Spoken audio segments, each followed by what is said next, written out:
Hola a todos, bienvenidos a este podcast literario sobre El Hermano, un capítulo de La Casa Grande de Álvaro Cepeda Zamudio. Yo soy Geraldine Jiménez y me acompañan Evelyn Campo y Kelly Consuegra. Hoy nuestro propósito es mostrar cómo, a través del modelo Leer para Aprender de Rose y Martin 2018, podemos comprender más a fondo los significados ocultos, las emociones y los conflictos familiares que construyen esta historia. En esta primera parte hablaremos de la preparación para la lectura de relatos, que nos permite entrar al texto con una mirada más reflexiva y consciente. El hermano inicia con una frase impactante: mi hermana ha muerto esta mañana. Desde allí, el narrador nos sitúa en un espacio íntimo en el que la muerte no solo marca el final de una vida, sino el comienzo de una revisión profunda del pasado. La muerte de la hermana es el detonante de la culpa, una culpa silenciosa que acompaña al narrador durante toda la narración. No es una culpa racional, sino emocional, la de quien ha crecido en un hogar donde el dolor se calla. El relato ocurre en la casa grande, símbolo de un mundo rígido, autoritario y silencioso, en el que las emociones parecen prohibidas y las jerarquías familiares reflejan el poder patriarcal que domina la sociedad. El padre representa la voz de la autoridad absoluta, la madre, la obediencia sin voz, los hijos, la sumisión heredada. En ese ambiente opresivo, el narrador revive los recuerdos de su infancia junto a su hermana, los juegos compartidos, el miedo al padre y las marcas que dejó la violencia familiar. A medida que avanza la historia, cada recuerdo se mezcla con el presente del duelo y lo que parece un homenaje se convierte en una reflexión sobre la culpa, la imposición y el paso del tiempo. La casa, los objetos y el silencio funcionan como huellas de una violencia heredada que no se grita, pero que habita en cada rincón del hogar. La lectura de este capítulo nos invita a comprender no solo los hechos, sino las emociones y silencios que lo atraviesan. Por eso, en la preparación analizaremos la voz del narrador, que se mueve entre el presente de la muerte y los recuerdos de la niñez, y los símbolos que el autor utiliza para hablar del dolor, la pérdida y el miedo. Elementos como la lluvia, el olor del padre, la herida en el rostro de la hermana o el tren del viaje final son más que simples detalles. Representan las huellas del poder y del silencio. La lluvia, por ejemplo, cae como una metáfora del encierro y de la opresión familiar. El padre, siempre presente aunque no hable, encarna el autoritarismo. La herida de la hermana, el daño que deja ese poder sobre los más vulnerables. Así, desde el inicio, la lectura nos lleva a preguntarnos qué lugar ocupa cada personaje dentro de esa casa marcada por la sumisión, el miedo y la ausencia de afecto. En esta fase también se plantea el enfoque metodológico. Trabajamos la lectura desde las 4 acciones claves del modelo Leer para Aprender: preparar, centrar, dirigir y elaborar. Estas nos permiten pasar de la comprensión literal a una interpretación más profunda, en el que el texto no solo cuenta una historia, sino que revela los mecanismos de poder y silencio que modelan las emociones humanas. En las próximas partes del podcast mostraremos cómo cada fragmento fue analizado siguiendo esas acciones, revelando las tensiones entre la infancia y la autoridad, entre la memoria y la imposibilidad del perdón. El texto más que una historia familiar, se convierte en un espejo de la estructura social que permite el miedo, la violencia como herencia y el silencio como honor. Finalmente, esta preparación busca que al entrar en la lectura detallada podamos conectar las emociones del narrador con las nuestras y reconocer cómo la literatura, también nos ayuda a comprender los silencios, las heridas y las herencias emocionales de nuestra propia historia. De esta manera, dejamos planteado el contexto general y el propósito de nuestra lectura. En el siguiente segmento, analizaremos más de cerca los fragmentos claves del cuento, donde la memoria y el dolor se entrelazan con el recuerdo de la hermana y el peso del padre.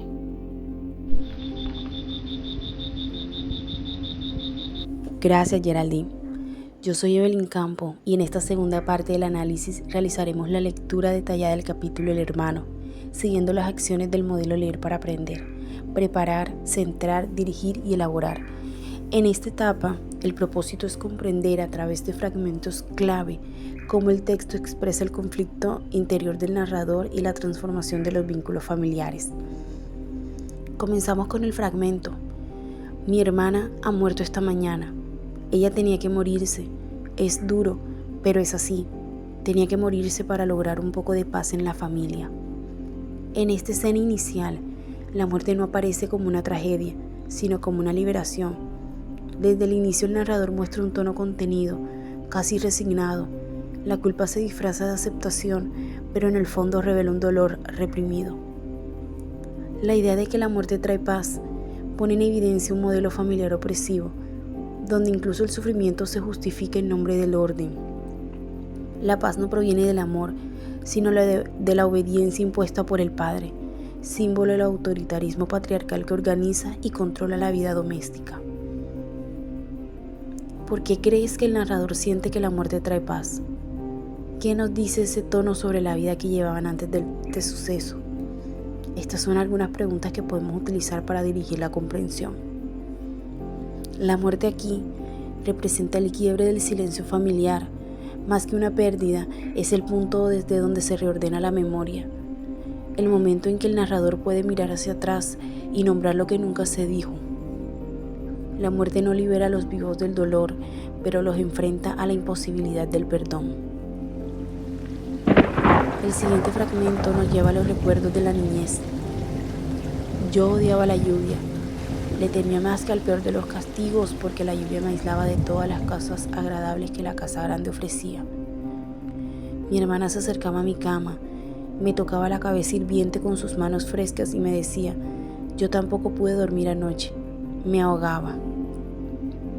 Aquí se resaltan expresiones como odiaba la lluvia y me parecían menos duros los días de encierro. La lluvia funciona como símbolo de encierro y miedo, pero también como momento de intimidad y resistencia. La hermana, al acercarse, rompe la cadena del silencio impuesta por el padre. Ella representa el afecto frente a la represión, la palabra frente al miedo. ¿Por qué la lluvia, que al principio causa miedo, termina siendo un símbolo de consuelo? ¿Qué revela la presencia de la hermana en este recuerdo? La lluvia simboliza la fragilidad del niño ante el encierro y el miedo, pero también la capacidad del afecto para resistir la autoridad. La hermana encarna la voz silenciada de la ternura femenina que el sistema patriarcal niega. Su gesto sencillo, de tocar, consolar, hablar, se convierte en un acto de rebeldía afectiva. En el cierre del capítulo aparece la escena del viaje, como lo vemos en el siguiente fragmento. El vestido era nuevo, los zapatos eran nuevos, la camisa era nueva. La madre repitió: apenas cumplió los 12 años, pero ya sin convicción. Yo miré a mi hermana. No era el asombro lo que me ahogaba los ojos, era la vergüenza de haber crecido de pronto. ¿Qué representa el viaje en este contexto familiar? ¿Por qué el narrador siente vergüenza de haber crecido? ¿Qué revela este momento sobre el papel del padre y de la madre? El viaje simboliza la ruptura definitiva con la infancia. es el paso forzado hacia la adultez impuesta por la autoridad del padre. La nueva ropa y la partida condensan la tensión entre el afecto y la obediencia, entre la inocencia y la culpa heredada. Detrás de ese viaje no hay libertad, sino una violencia emocional que se perpetúa bajo la apariencia de disciplina. El narrador comprende con el tiempo que ese momento marca su pérdida de la inocencia y el comienzo de una culpabilidad que no podrá borrar. A través de estos fragmentos, comprendemos que el hermano no solo narra la muerte de una mujer, sino que el proceso de duelo de un hombre que intenta reconciliarse con su pasado. La lectura detallada permite ver cómo cada recuerdo abre un espacio de interpretación. La muerte, la lluvia, el viaje, todos son símbolos de culpa, de represión y de memoria.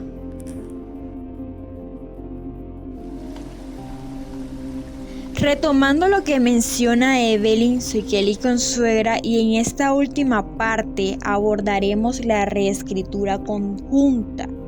Esta secuencia se fundamenta en la apropiación de recursos lingüísticos de un autor para plasmarlos en un texto o una historia nueva.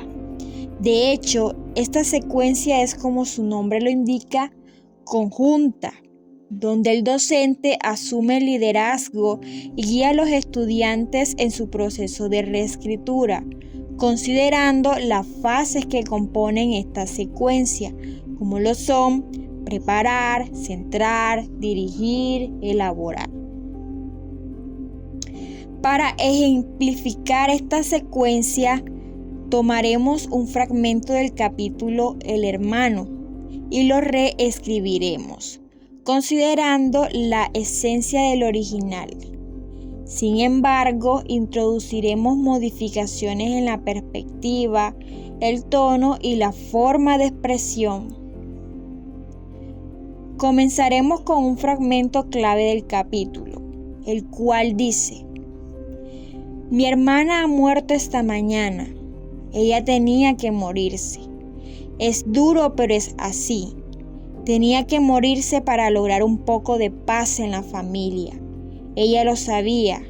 Solo era cuestión de tiempo, de esperar a que crecieran un poco, de verlos lo suficiente para no olvidar sus gestos y aprender a distinguirlos de sí misma y poder morirse sin que ellos también se murieran.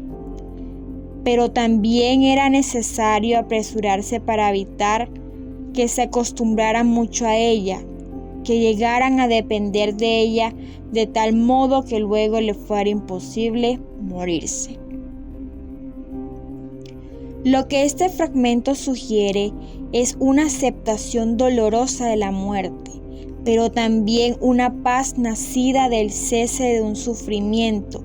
La reiteración tenía que morirse evidencia la inevitabilidad del deceso, un proceso que por lo tanto parece formar parte de un ciclo necesario dentro de la familia.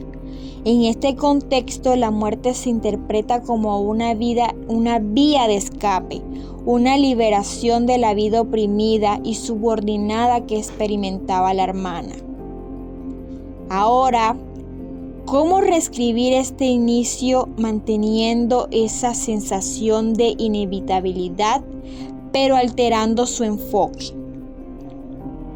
Podríamos imaginar que, en vez de morir, el personaje decide partir por necesidad de reposo, no por obligación.